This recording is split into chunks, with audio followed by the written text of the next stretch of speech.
Bila menyebut nama Yati Surahman, pikiran Anda tentu langsung melayang pada sosok seorang pemain film senior yang kini sering memerankan tokoh sebagai ibu tua dalam sejumlah sinetron. Sekarang kita tidak akan membicarakan kiprah Yati di dunia seni peran, tapi tentang kisah cintanya dengan Dimas Brahmasetyo, seorang dosen sebuah universitas di Surabaya. Coba Anda perhatikan pasangan ini. Mereka terlihat salah tingkah ketika kamera infotainment merekam bahasa tubuh mereka yang menyiratkan kemesraan.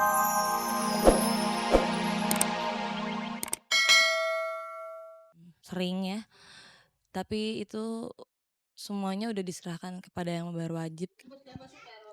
Ya, terornya itu ditujukan kepada anak saya Indah dengan perkataan yang kotor-kotor. Saya rasa tidak perlu saya bicarakan ya, karena persoalan ini sudah saya serahkan kepada yang berwajib untuk menyidik. Ya, tidak menyebutkan nama. Teror yang diterima Indah seolah menyempurnakan kepahitan yang sedang menghinggapi hidupnya. Namun hidup terus berjalan. Langkah Indah masih panjang. Indah harus segera menata langkah sekaligus menata hidupnya kembali. Kedepannya Indah pengen menjadi yang lebih baik daripada yang sekarang. Indah mau buat yang baik buat hidup Indah, hidup normal lagi, hidup normal. Pokoknya Indah mau buat yang terbaik buat hidup Indah. Oh, untuk jodohnya Indah, pasti orang yang terbaik, orang yang soleh, yang bisa menjadi imam, yang yang bisa menafkahi dia secara lahir batin. Harap jadi Pemirsa, cinta memang tak memandang usia. Yati Surahman contohnya. Pemain film dan sinetron ini secara mengejutkan akan menikah dengan pria yang usianya 20 tahun lebih muda dari Yati. Sementara itu, Ruth Sahanaya mendapat kejutan di hari ulang tahunnya yang ke-39. Apakah UT masih terkejut dengan surprise party yang disiapkan untuknya? Mari kita saksikan liputannya.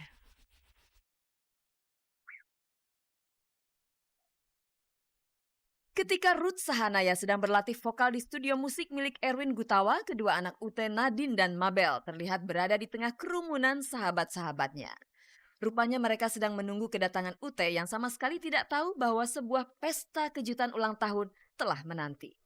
Asal Anda tahu saja, penyanyi bertubuh mungil ini berulang tahun yang ke-39 tanggal 1 September kemarin. Berhubung jadwal UT yang padat dalam menghadapi konser tunggal yang sedianya akan digelar 2 minggu lagi, Jeffrey berinisiatif menyiapkan makan-makan kecil untuk memeriahkan ulang tahun istrinya.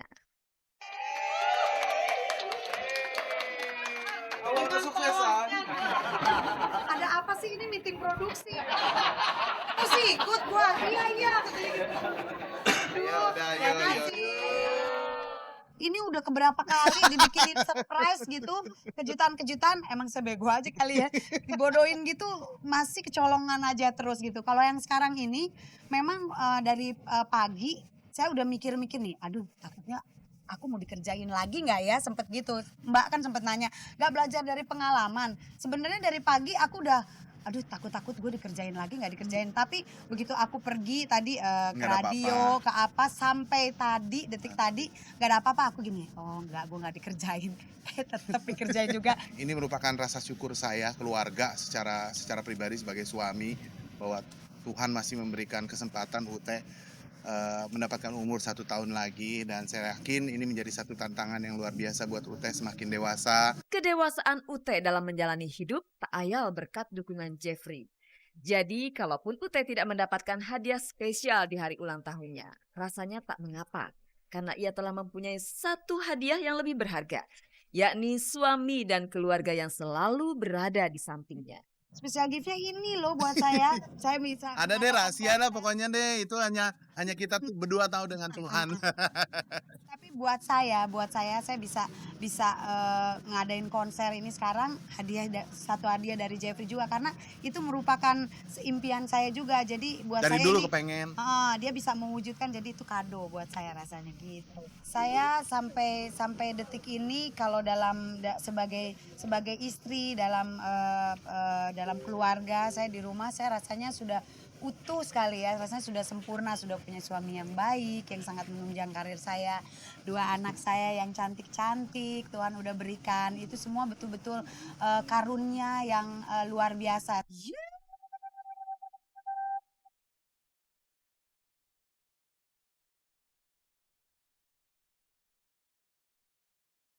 If I came to Bila menyebut nama Yati Surahman, pikiran Anda tentu langsung melayang pada sosok seorang pemain film senior yang kini sering memerankan tokoh sebagai ibu tua dalam sejumlah sinetron. Sekarang kita tidak akan membicarakan kiprah Yati di dunia seni peran, tapi tentang kisah cintanya dengan Dimas Brahmasetyo, seorang dosen sebuah universitas di Surabaya. Coba Anda perhatikan pasangan ini. Mereka terlihat salah tingkah ketika kamera infotainment merekam bahasa tubuh mereka yang menyiratkan kemesraan. Uniknya, Yati dan Dimas terpaut usia yang cukup jauh, yakni 20 tahun.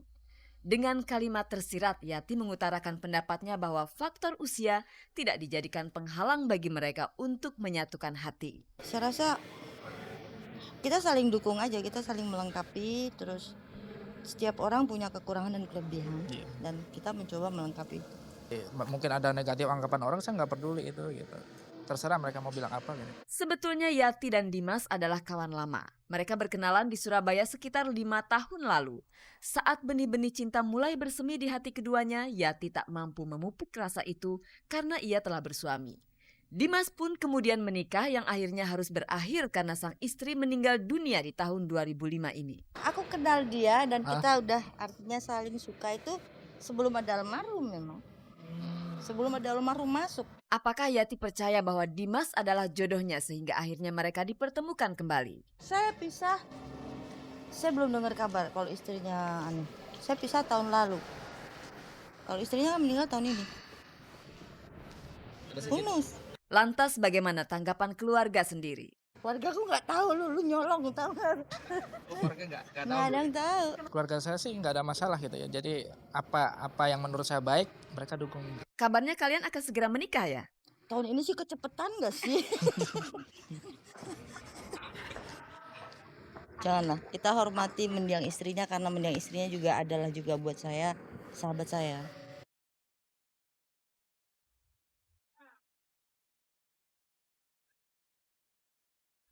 Cinta memang tak kenal batas usia, batas wilayah, bahkan batas negara. Asal saja masih ingat batas kesopanan. Pemirsa, Nola Ebitri ternyata sudah tak sabar untuk mengajak anaknya melihat riuhnya dunia. Untuk pertama kalinya, Nola mengajak si kecil melihat ibunya manggung bersama Ebitri. Sepertinya Nola termasuk tipe ibu yang ingin melihat pertumbuhan anaknya dari waktu ke waktu. Sampai-sampai Nola tak ingin meninggalkan anaknya di rumah. Tanpa banyak kata, mari kita saksikan liputannya.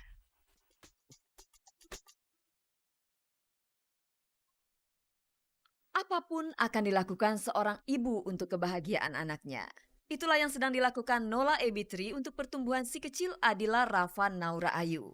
Begitu si kecil lahir, Nola telah berjanji akan memberikan ASI eksklusif. Istri dari Baldi ini rupanya sadar betul bahwa tingginya tingkat antibodi yang ada pada ASI sangat berguna bagi kondisi kesehatan si buah hati.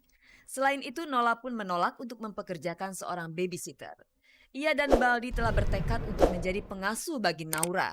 Jadi Anda jangan heran bila di siang hari bolong Anda bertemu dengan Baldi yang sedang menemani Nola sambil menggendong si kecil.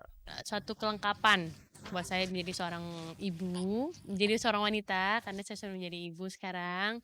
Jadi buat saya ingin melengkapi semua kesempurnaan itu dengan saya ingin merawat semua itu sendiri. Memegang dia jadi tanpa pengasuh, jadi saya mau merawat dia semuanya sendiri. Paling bantuan suami. Sampai sekarang sih alhamdulillah aku bisa ngebagi waktu antara kegiatan aku dan kegiatan istriku untuk bersama-sama mau nemenin Nola nyanyi ataupun bawa ke dokter. Alhamdulillah sampai sekarang ya selalu bisa, dan di rumah pun kita sama-sama ngurusin gitu. Walaupun porsinya Nola lebih banyak untuk ganti pampers maupun mandiin, tetap kalau Nola tengah malam bangun, aku pasti bangun. Kita memang tidak ada pengasuh, tapi kita berdua adalah pengasuhnya dia. Naura adalah buah cinta Nola dan Baldi. Karenanya mereka ingin menyaksikan pertumbuhan si kecil hari demi hari karena bagi mereka hal itu adalah pengalaman yang sangat menakjubkan. Suatu kepuasan tersendiri begitu mendapati si kecil mulai berusaha merangkak ataupun mulai menyelotehkan kata-kata. Adakah kesulitan yang dialami Nola begitu ia memilih untuk mengurus Naura tanpa bantuan pengasuh? Kalau capek pasti capek, Mbak. Kalau misalnya kita ikhlas, tulus, pasti itu nggak berasa capek. Malah tuh jadi apa ya? Jadi suatu kebahagiaan ya, rezeki banget. Ini gue seneng banget nih, gue bisa bangun tengah malam, gue